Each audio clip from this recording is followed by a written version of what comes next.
Would you believe me if I told you my father hid a baby creature in our backyard for years? One that the world says doesn't exist. The truth is, Luno wasn't a myth. He slept in a hammock, clung to my dad like a child, and laughed with me every morning. Only we knew he was real. I grew up in a remote Northern California town. My father, a gentle old veterinarian, lived for the land, the animals, and a secret he never meant to share. Until I found it. In this video, you'll hear everything. How he kept Luno hidden for 8 years. The winter morning he suddenly fell ill. And the final thing my father said before he followed him, Luno. That's what we named him. Wasn't just a creature. He was my brother, my friend, and the last bond between me and my dad. If you have ever doubted the existence of something magical, don't skip this story. Just 5 minutes, and you might believe again. I don't remember the first time I realized my mother didn't love me. It wasn't one moment. It was the lack of them. My childhood unfolded in a cabin tucked into the pines of Northern California, where the wind sighed through tall trees and my father spoke softly to horses more often than to people. He was a quiet man, hands weathered and warm, a veterinarian who believed more in animals than in human kindness. I lived in the gentle hush of his world, where each sunrise came wrapped in hay-scented light and every night carried the soft breath of the barn. Mother was a colder season. She arrived in bursts, stilettos cracking wood floors, perfume slicing through the air like frost. Her eyes never lingered long, and when they did, it felt like she was looking past me. She didn't shout, "Didn't strike!" She disappeared in silence, even when she was there. One spring morning, without a single warning, she took me. A bag tossed into the back seat, the click of her lighter, and the road stretched away behind us. I pressed my cheek to the window, watching the forest fade, my throat tight with something I didn't have words for yet. My father hadn't come to stop us. That was the worst part. The apartment in Washington smelled like old bread and lilacs. We moved in with my grandmother, who stirred soup with the same hand she used to push a rosary bead between her fingers. Mother floated through that place like smoke, slipping in at dawn, leaving before I could ask where she'd been. She wore red lipstick and a permanent hurry. Sometimes I caught her staring at herself in the mirror too long, like she wasn't sure who she'd become. And when I called her Mom, it felt like testing ice. She stopped making breakfast. Then she stopped saying goodnight. I got used to eating cereal dry and watching cartoons with the volume low. I learned to be small, to be quiet, to not need. Until one evening she didn't come home at all. There were voices at the door. A man in a uniform, grandmother's voice breaking into pieces. I didn't ask questions. I just packed what I had left. 3 shirts, a drawing of a horse, and the silence I'd learned to wear like skin. The bus ride back was hours of gray. Grandma said little. Her hands trembled only once. When the sign read, Mendocino County, we turned down a familiar gravel road, and the rain started just as the tires crunched to a stop in front of the gate. She looked at me, eyes misty but calm. You're home. I didn't step out right away. The forest was thicker than I remembered. The air carried something heavier. Then the porch light flicked on, and there he was. Dad. Still, silent, older. His mouth didn't smile, but his eyes did. Behind the house, somewhere in the dark, I swore I heard something shift. A thud, a low scrape, maybe metal. That night, lying under the old quilt in my old room, I couldn't sleep. Not just from the wind or the new old strangeness, but because I could still hear it, something breathing. The rain hadn't stopped since we arrived. It wasn't the kind that came and went. It soaked the bones of the trees and turned the driveway to thick, sucking mud. The house smelled like cedar and liniment, a strange comfort. That first night, I lay awake, listening to the old wooden frames settle and creak, trying to remember how it had felt to belong here.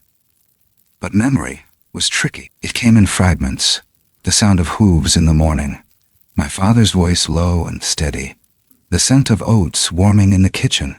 Everything else, Mother, Washington, those years with Grandma, blurred like watercolors left out in the rain. The days passed slowly. Dad kept his words in his chest, letting them out only when necessary. He wasn't cruel, just practiced in silence. I followed him some mornings as he worked, brushing the horses, checking their hooves, cleaning the chicken coop. It was easier than talking. He didn't ask about Mother, and I didn't offer. One afternoon, I found myself back near the old barn, the one behind the main house, near the edge of the trees. It stood crooked, half forgotten, draped in ivy and shadow. I didn't mean to go there. My feet just carried me, like they were remembering something my mind had buried. The doors were chained shut, thick padlock rusted over.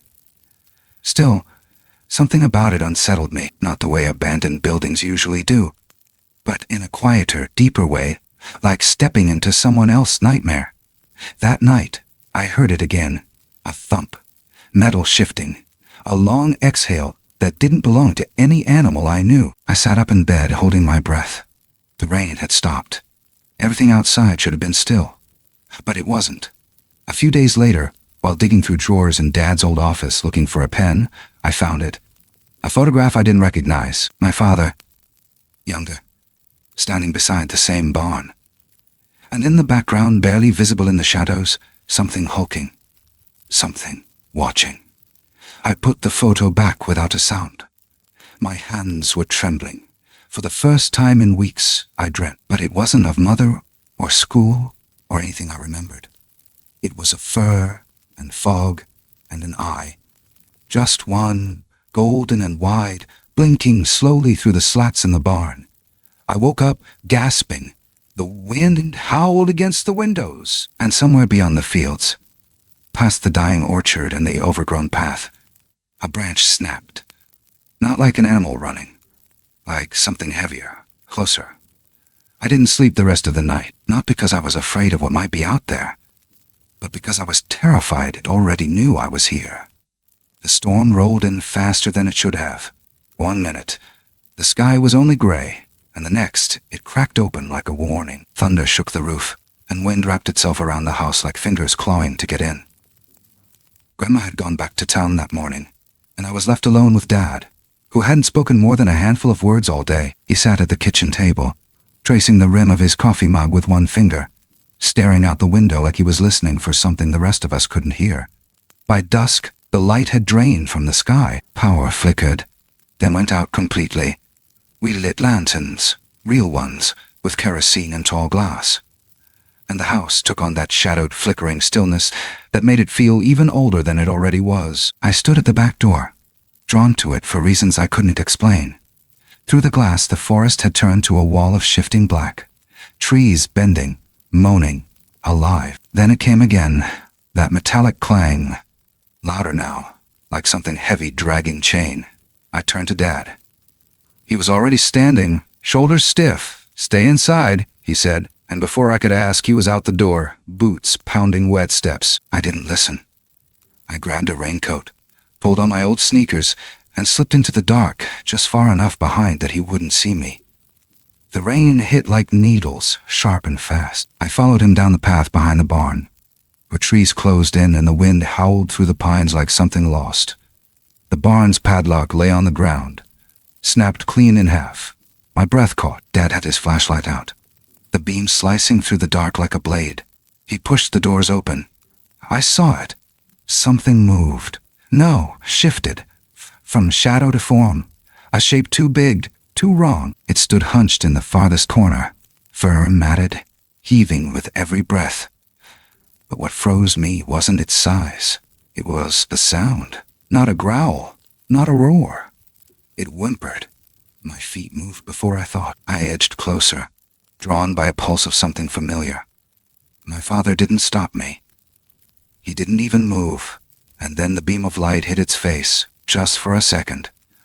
Eyes, not yellow like a predator's, but soft, deep and wet and terrified. That night, I didn't speak, not even when we got back inside, dripping and cold. Dad didn't explain. He just looked at me like he was waiting for something to shatter. But I wasn't afraid. Not exactly. I just couldn't shake the way it looked at me, like it had seen me before, like it knew me. The nights grew longer after that.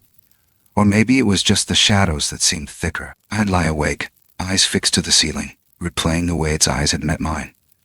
Raw, intelligent, afraid. Something about that gaze clung to me, like cold smoke on skin. Dad didn't bring it up. He moved through the days with practiced calm, feeding the animals, patching fences, keeping the world in its place. But I could tell something inside him was fraying. I started noticing small things. The padlock on the barn was replaced, but the chain was newer, thicker. The tools in the shed had been rearranged as if he'd needed something sharp and fast. And at night, when the wind dropped, I could hear it again. Those heavy breaths, low and muffled. Metal scraped softly against wood, like it was still there, waiting. One afternoon, I pretended to go into town with Grandma, who had returned for the weekend. Instead, I doubled back, creeping through the woods behind the house, boots sinking into wet moss. I crouched behind the shed, holding my breath. A few minutes later, Dad came out, carrying a tin bucket and a bundle wrapped in cloth. He looked around, cautious, then slipped into the barn. A few seconds passed. Then came the sound. Not a growl, a murmur, almost a whimper. Something clenched in my chest. I waited until the trees stopped moving, then circled back to the house. My hands were muddy. My heart beat louder than my steps. That night, I dreamed I was locked inside the barn.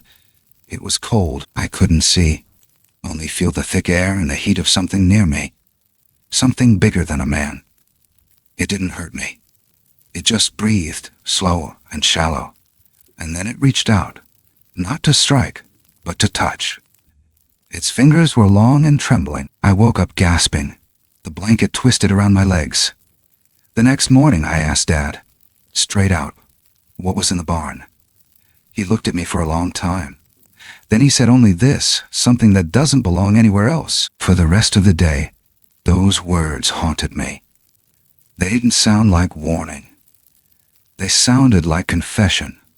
Just before sundown, I stood at the window and watched the trees bend under the wind's whisper. Beyond the fence line, something moved. Slow, deliberate. And for the first time, I wasn't sure if it was trying to get out or trying to stay hidden from something worse. It started with the sound again, metal creaking against wood, slow and deliberate. But this time, it wasn't in the middle of the night. It was just after dusk, when the shadows began to swell and the cold came creeping in under the doors. I followed my father without a word, slipping into the folds of the night behind him, careful not to let the gravel betray me. He walked differently now, less careful, more burdened. As if the thing behind the barn wasn't just a secret, but a sorrow. He didn't lock the barn that night. He just stepped inside and left the door half open, the way someone might for an old dog who doesn't belong on a leash anymore. I waited until I couldn't help it, then crept closer, eyes adjusting to the gloom inside. What I saw wasn't just a shadow this time. It was a body, hunched, covered in thick, wet fur, breathing heavy. And then it moved. Its head turned, slow, cautious, and I saw its face. Not monstrous, not wild, startlingly human, in some quiet and terrible way. Its eyes locked on mine, and neither of us moved. There was a pause, an almost sacred stillness. Then something subtle happened. It lowered its head, not in fear, not in anger, but in recognition. It knew me. I don't know how long we stood like that, my heart pounding against my ribs like it wanted out. I couldn't look away. The longer I stared, the more I noticed. The way its side rose unevenly, the dried blood along one flank, the trembling in its limbs. It wasn't dangerous. It was in pain. And then, without a sound, it backed into the corner, curling against the hay like it was trying to disappear into the earth itself. Later that night, I tried to sleep, but every time I closed my eyes, I saw it again. That look, that moment. It wasn't just a creature. It was alone, and that loneliness mirrored mine too closely. A few hours before dawn, I heard something outside my window, soft, careful, not footsteps, breathing. When I pulled back the curtain, I didn't see anything, but I felt it, standing just beyond the trees, where the lantern light didn't reach. Watching, not threatening, waiting. It was early morning when I found the key. Old brass, half green with rust, tucked deep inside a desk drawer that hadn't been touched in years. It clinked against a faded photograph as I pulled it free. And for a moment, I just stared at it, resting in my palm like it had waited for me. Something about its shape felt familiar, like a piece of a memory that had been missing. I didn't tell my father. He had grown more withdrawn since that night, his movements more careful, like he was guarding something heavy inside him. So I kept the key hidden, wrapped in an old sock under my bed, until the next time the wind rose and the woods grew loud. That night, I waited until the lanterns dimmed and Dad's footsteps stopped creaking above me. I slipped outside, the air wet and sharp, and padded across the cold ground in the dark.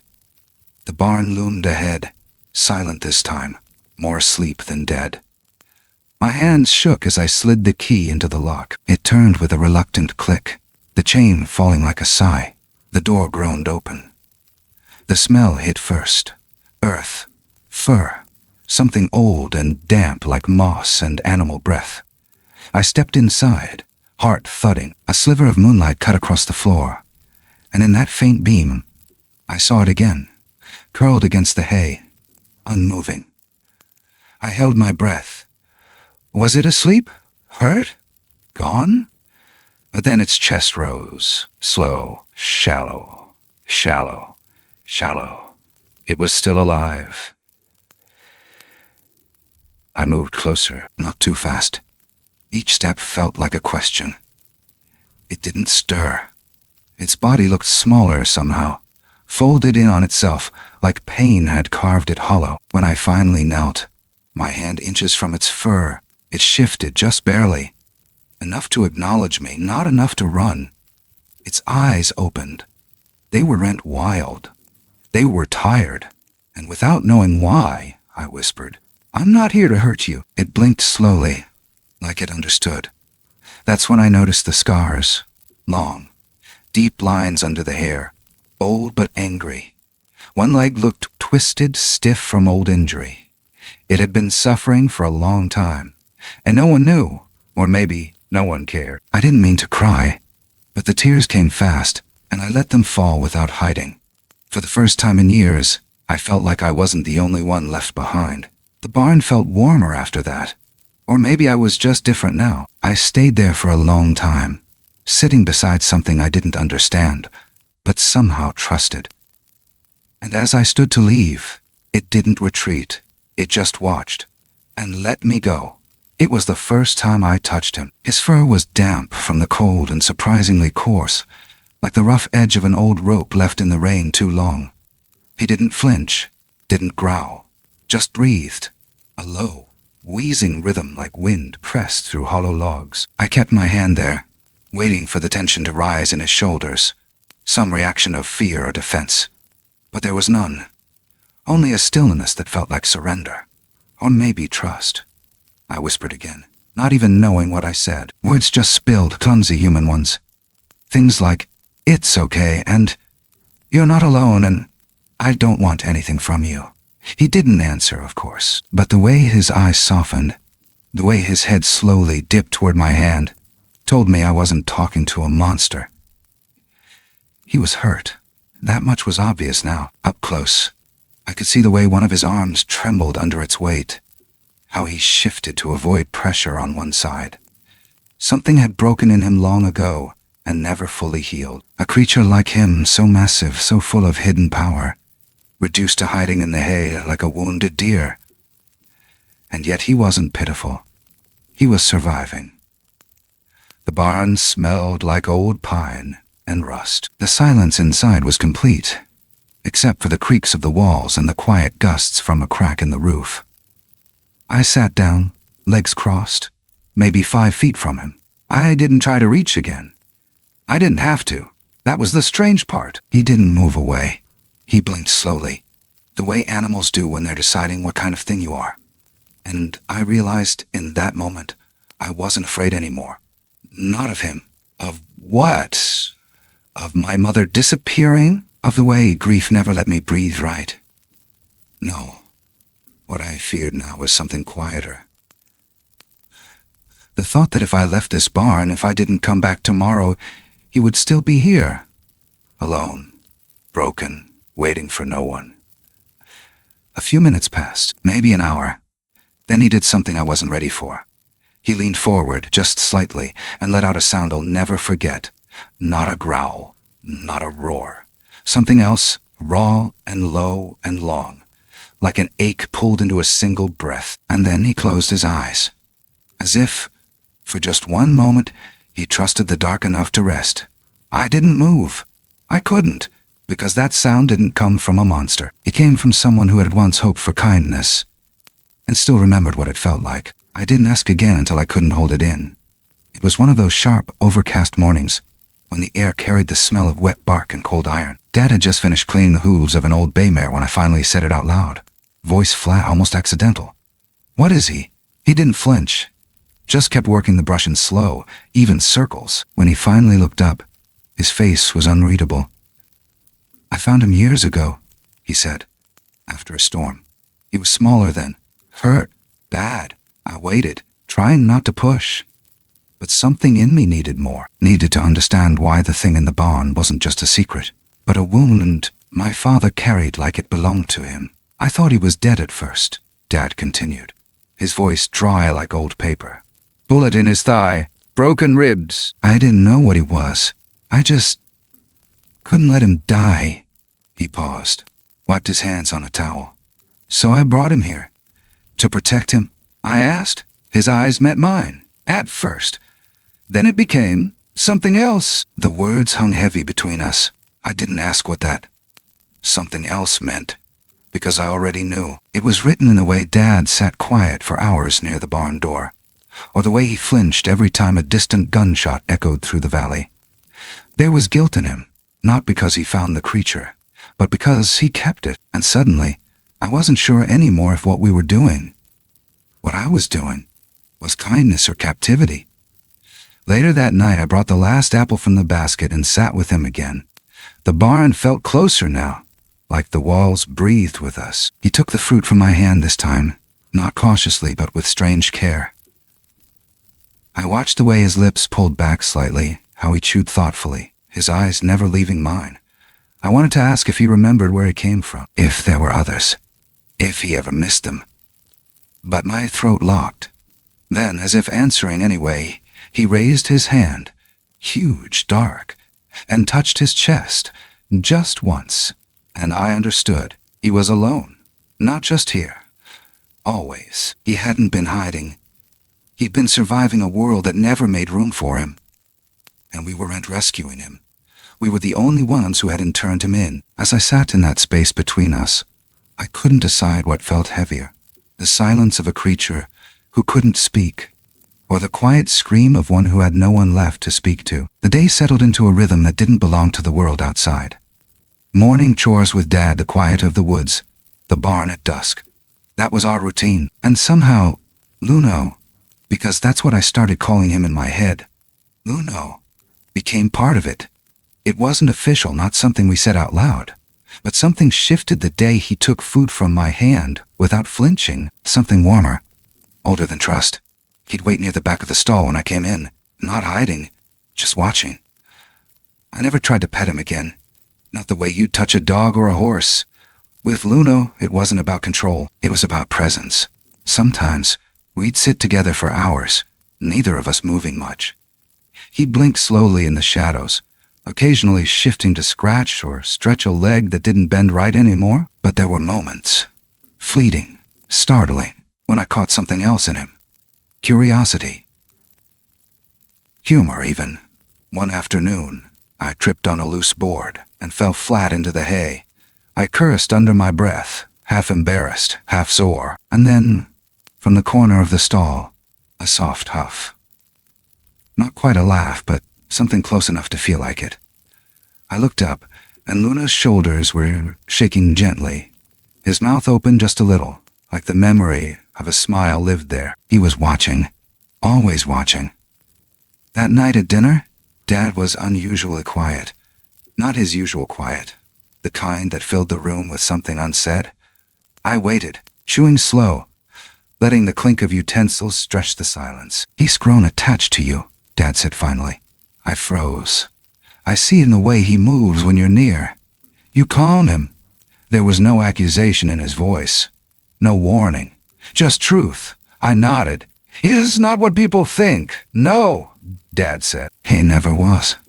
For a long time, neither of us spoke. But something had changed. Not in the barn. In the house. Between us. We never said we were a family. But in those days, it almost felt like one. A strange, fragile family. Built from quiet. From habits. From shared secrets that had no words. Luno was clumsy. Sometimes loud. Occasionally, to startle the livestock. But he was never violent. Never cruel. Never cruel. And I found myself laughing more. Talking softer. Breathing deeper. For a little while, it felt like everything was healing. But healing has a sound, too. It's soft. It's slow. And it's easily drowned out when something louder starts to stir in the woods. It began with whispers in town. A hiker claimed they'd seen something massive near the ridge trail. Something upright, covered in dark hair. Then came the photos. Blurry shapes between trees. Too vague to prove anything. Too strange to ignore. The word Bigfoot surfaced again, floating through conversations like a joke people didn't quite laugh at. Then the hunters started showing up. Big trucks, heavy boots, orange vests. Men who didn't ask permission to walk through private land. They carried rifles and cheap beer. And worse, curiosity. Dad grew more restless. He didn't say much, but I could feel the change in the air between us. He double-checked the locks. Took to standing outside on the porch after dark, his eyes tracing the tree line like he was counting shadows. One morning, I caught him scrubbing blood out of a feed bucket. When I asked, he didn't answer, just said, "Coyotes are moving closer," even though we both knew that wasn't it. In the barn, Luno had grown more skittish. He still let me near, but he flinched at sudden sounds. Distant engines, dogs barking, the snap of a twig underfoot. His eyes darted to walls, toward the roof, like he was bracing for something. And then one night, I heard the shot, not a firecracker, not a warning. A real gut-deep rifle crack, somewhere too close, maybe past the south fence. I ran outside before Dad could stop me. The sky was heavy with clouds, no stars. In the distance, I saw flashlights weaving like fireflies through the trees. Men's voices, low and tense. And then another sound, deeper, rougher, Luno. His cry cut through the dark like a wound opening. Dad grabbed my arm and pulled me back. "They're too close," he said, voice tight. "You need to stay inside." But I couldn't, because in that moment, I understood what none of them did. They were hunting a myth. They were hunting someone I loved. Later that night, long after the lights disappeared and the forest went quiet again, I slipped out to the barn. He was there, shaking, hurt, but still upright. He looked at me, and for the first time, there was panic in his eyes, like he knew this sanctuary was slipping, like he knew time was running out. And when I placed my hand on the stall door, he leaned into it, not out of habit, but because fear had made him forget how to be alone. The sky turned red too early that day, not the soft pink of summer sunsets, but a warning burn stretched low and tense across the horizon. Everything felt too still. Even the birds had gone quiet. I stood by the kitchen window while Dad cleaned a rifle he hadn't touched in years. He didn't say why. He didn't have to. Just before dusk, we heard them again. Boots crunching gravel, voices too loud for the woods. A pair of trucks had parked halfway up the road, one with its engine still running. When I stepped onto the porch, I could smell smoke and sweat in the wind, and something sharper. Fear. "Stay inside," Dad said, already heading toward the barn. But I followed, because I knew where Luno was, and I knew he wouldn't run. Not because he was brave, but because he didn't know how. You can't outrun the world when you were never allowed to belong in it. By the time we reached the barn, The first flashlight beam had sliced through the trees. A shout echoed in the dark. Short, urgent, followed by the unmistakable click of a safety being switched off. Dad had locked eyes with me once, then opened the stall. Luno stood up slowly, his massive body trembling, his eyes darting between us and the door. I stepped forward, heart pounding, and placed my hand on his arm. He didn't flinch, didn't back away, just stared at me like he was asking if this was the end. And I whispered, "It's okay. I'm not leaving you." The gunfire came fast. One shot cracked through the trees, splintering a fence post behind us. Another tore through the upper barn wall. Dust and wood rained down. Luno stumbled, not from the hit. He hadn't been struck, but from the noise. He howled, a sound I'd never heard from him before. Not rage, not pain, panic. Dad grabbed my shoulder. "Get down," he hissed, but I was already moving, already pulling Luno toward the back exit, the old hatch we never used. He followed, barely fitting, ducking under the beams like a ghost trying to stay flesh. We broke into the clearing behind the barn. Another shot rang out, and Luno bolted. He didn't run like an animal. He ran like something that had held itself still for too long. Something with memory, with terror, something human. I followed until my legs gave out, and when I collapsed in the dark, lungs burning, I realized they weren't hunting him anymore. They were hunting what was left of Mercy. We found him 2 days later, not far, just beyond the lower ridge where the creek ran cold and shallow beneath broken trees. The search had stretched longer than we dared admit, and by then my father's voice was raw from shouting into woods that refused to answer. Luno lay curled in the mud, half covered in wet leaves, his chest rising too slow, too shallow. His fur was matted with blood and river silt. One arm twisted beneath him like it no longer belonged to him. He didn't move. When we knelt beside him, I said his name softly, not even knowing if he still remembered it, or if it had ever been a name to him at all. He opened his eyes, barely, and that was worse somehow than if he hadn't, because there was no light in them now, no question, no fear, no recognition.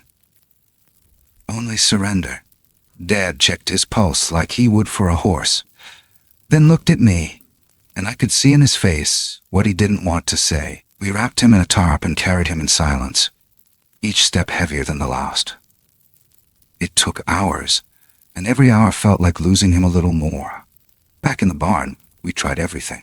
Warm water, clean bandages, soup spoon into his mouth, trembling, almost childish. He didn't fight, but he didn't take it either. It was like watching someone forget they had a body. I sat with him through the night, whispering every story I could remember, anything to fill the air.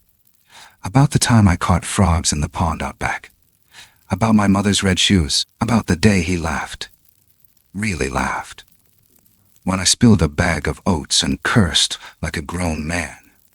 His breath came in shallow waves, a tide retreating from shore. Sometime before dawn, he made a sound. Not a word. Not even close, but something shaped like a goodbye. And then his hand, huge, weathered, scarred, lifted from the blanket and touched mine, just once, then fell away. For hours, I sat frozen, listening for another breath that never came. And when the sun finally crept in, soft and wrong, I didn't cry. I just stared at the dust in the light beam and felt something inside me folding shut, like a door that had been opened too long, finally closing. We buried him in the clearing beyond the creek, the one with the broken oak and the half-fallen fence where the deer used to graze. It was my idea, but Dad didn't argue. We worked in silence. Hands blistered, shoulders raw, the shovel carving into the earth like it was resisting the truth. Luno didn't weigh what you'd expect, not like something of his size should. Maybe grief made him lighter. Maybe it had hollowed him out long before we ever found him. We didn't use a marker. Just a pile of stones and a handful of pine needles I scattered over the top. But I tucked something beneath the first layer. A piece of red fabric torn from the flannel shirt I wore the day he first took an apple from my hand.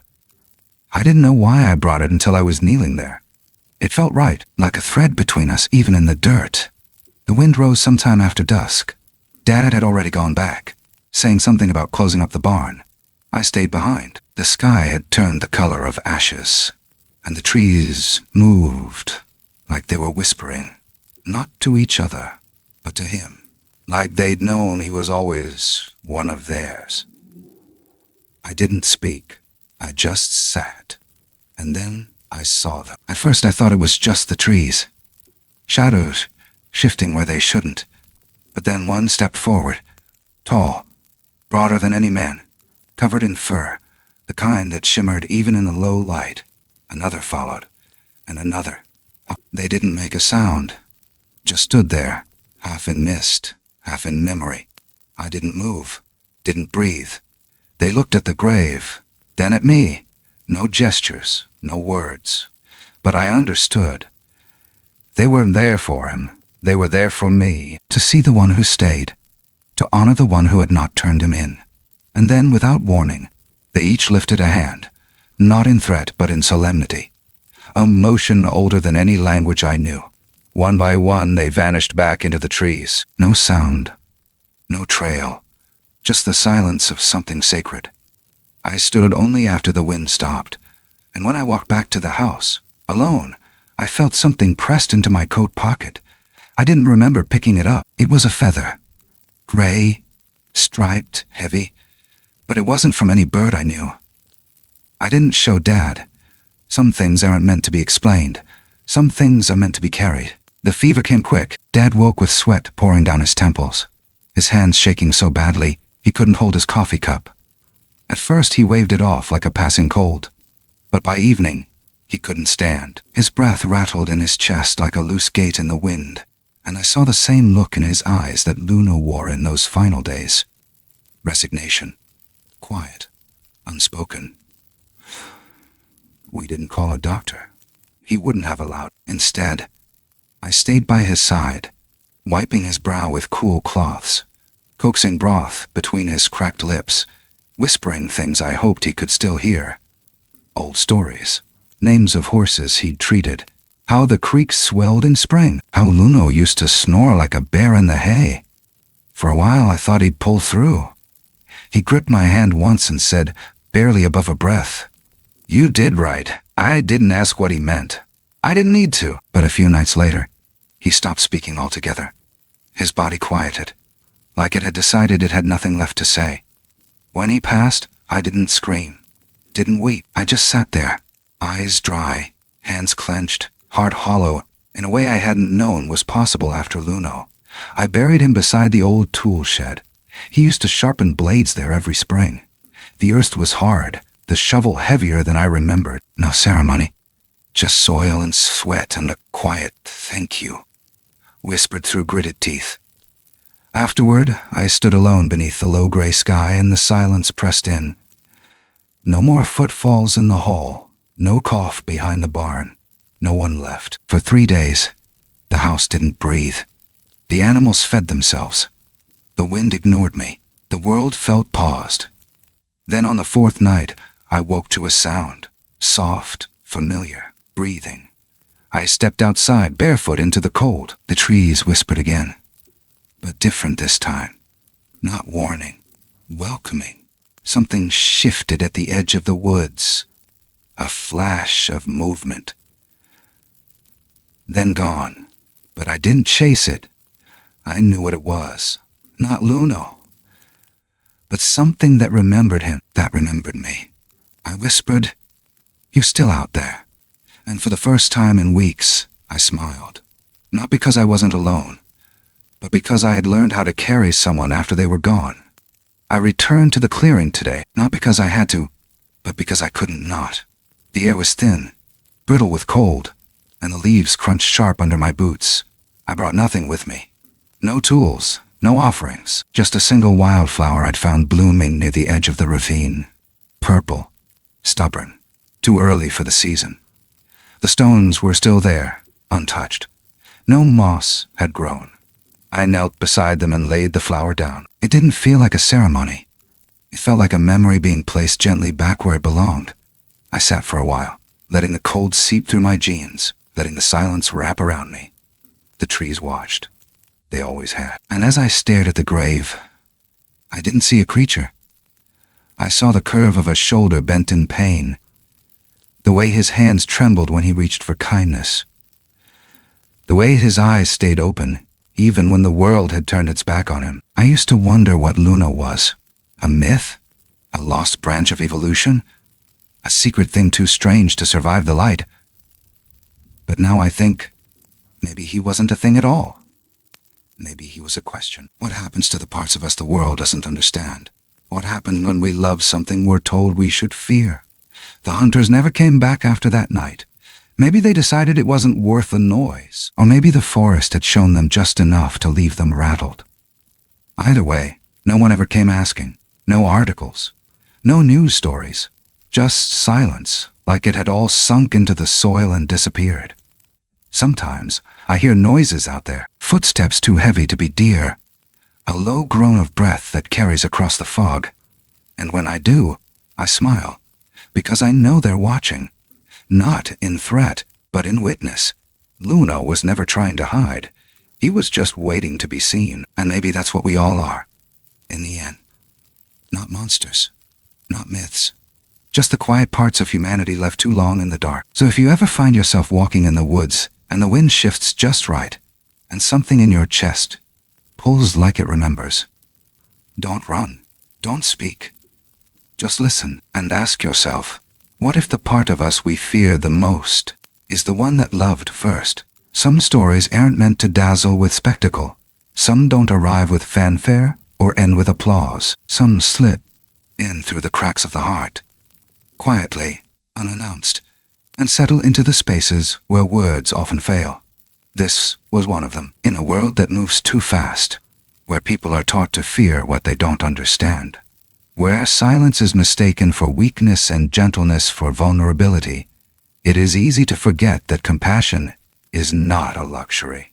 It is a responsibility. It is the quiet choice we make, moment by moment, to see one another not as categories, not as strangers, not as threats, but as living, aching, feeling things trying to make sense of this world. Sometimes healing doesn't come wrapped in clarity. Sometimes it comes in fragments. A shared glance, a simple gesture, a warmth in the dark.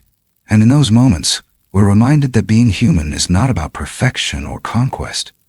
It is about connection, even, especially when it seems impossible. We build walls, both real and invisible, to protect ourselves from the unknown.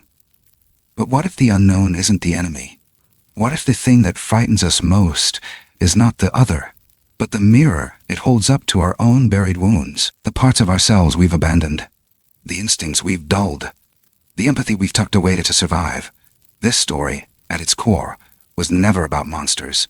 It was about the love that doesn't need to be named, the kind of love that doesn't demand proof or ask questions, the kind that simply stays, that listens, that chooses tenderness in a world built on sharpness. It's a reminder that you don't have to understand something fully to care for it deeply, that there's grace in tending to the broken, the quiet, the strange, that sometimes the most sacred moments are the ones where nothing is said, but everything is understood. If this story has stirred something in you, even just a little, thank you for listening with your heart. Let it be a spark. Let it remind you that kindness is not a weakness, that gentleness is not rare, that there is power in simply choosing to see. If this story spoke to you, we'd love to hear what it awakened. Leave a comment below. Share what it made you feel, what it made you remember. And if you'd like to walk with us through more tales like this, where the human spirit meets the hidden corners of the world, don't forget to follow, like, and subscribe to our channel. Your voice, your presence, your openness, it matters here. It always has.